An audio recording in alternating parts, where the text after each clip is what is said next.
বনি ইসরাইলের এক লোক 500 বছর আল্লাহর ইবাদত করেছে। কয় বছর? কোথায় জানেন? সাগরের মাঝখানে এক পাহাড়, ওই পাহাড়ের উপরে বসে 500 বছর টানা আল্লাহর ইবাদত। দিনে আর রাতে একবার করে নিচে নামতেন।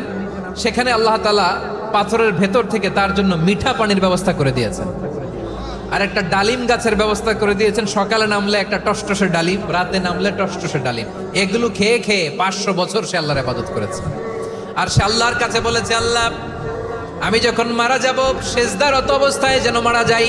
ঠিকই আল্লাহ সেজদারত অবস্থায় সাইয়েদনা আজরাইলকে পাঠিয়ে দিলেন। সেজদারত অবস্থায় লোকটা মারা গেল। 500 বছর ইবাদতের পরে আল্লাহর দরবারে কিয়ামতের কঠিন ময়দানে যখন লোকটা হাজির হয়ে যাবে, আল্লাহ বলবেন আদখিলু আবদি আল জান্নাতা বিরহমাতি, আমার বান্দাকে আমার দয়া আমার ভালোবাসা দিয়ে জান্নাতে ঢুকায়া দাও।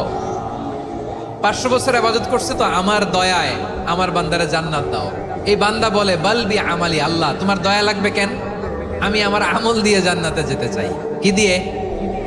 কথা বুঝে নাই বোধহয়। আল্লাহর এই বান্দা কি দিয়ে জান্নাতে ঢুকতে চায়? আমল দিয়ে। আল্লাহ বলছে আমার দয়ায় আমার বান্দারা জান্নাতে নিয়ে যাও। ফেরেশতারা এ বলে আল্লাহ তোমার দয়া লাগবে কেন? সেজদা তো কম দেই নাই, জিকির করতে করতে 500 বছর শেষ করে দিলাম, আবার তোমার দয়া লাগবে? আমি তো আমার আমলেই জান্নাতে যেতে পারি। আল্লাহ বলবেন তাই, ঠিক আছে, আমি চাইলাম দয়া দিয়ে জান্নাত দিব, তুমি চাইলে আমল দিয়ে ঢুকবা, ঠিক আছে, তোমার আমল আর আমার যে দয়া দুইটার একটু মাপ দেই। তোমার 500 বছরের ইবাদত এক পাল্লায় রাখো। আর আল্লাহ বললেন আমি যে দয়া করে এই দুনিয়ার নাজ নেয়ামত বিউটি সৌন্দর্য দেখার জন্য তোমার দুটা চোখ দিয়েছিলাম, দুটা নয় একটা চোখ আরেক পাল্লায় রাখো। রাখা হবে, দেখা যাবে ওই 500 বছরের ইবাদত হালকা হয়েছে আর মুহূর্তের মধ্যে আল্লাহর দেয়া একটা চোখের নেয়ামত ভারী হয়ে গিয়েছে। আল্লাহ বলবেন তোমার কথা মতো মাপ দেয়া হলো, এবার ফলাফল দেখো। হিসাব বলে তুমি এখন জাহান্নামে যাবা, go to the hell fire, যাও এবার জাহান্নামে যাও। মাপ চোখে যখন আসছো আমার সাথে হিসাব ক্যালকুলেশন, যাও তুমি এবার জাহান্নামে যাবা। এবার লোকটা কাচুমাচু করে বলে আল্লাহ আমি বুঝি নাই, আল্লাহ আমি বুঝতে পারি নাই, খেয়াল করি নাই, তুমি আমারে ক্ষমা করো, তুমি আমারে মাফ করো। ও আল্লাহ এবার আমি টের পেয়েছি, এবার আমি বুঝতে পেরেছি তোমার দয়া ছাড়া দুনিয়ায় কেউ জান্নাতে যেতে পারবে না, কেউ পারবে না। আল্লাহ বললেন ওরে গোলাম তুই তো কিছুই ছিলি না, অস্তিত্বহীনতা থেকে তোরে অস্তিত্বে আনলো কে? ওই ছোট্ট শুক্রাণু থেকে মায়ের পেটে 9 মাস ধরে খাবার দিয়েছে কে?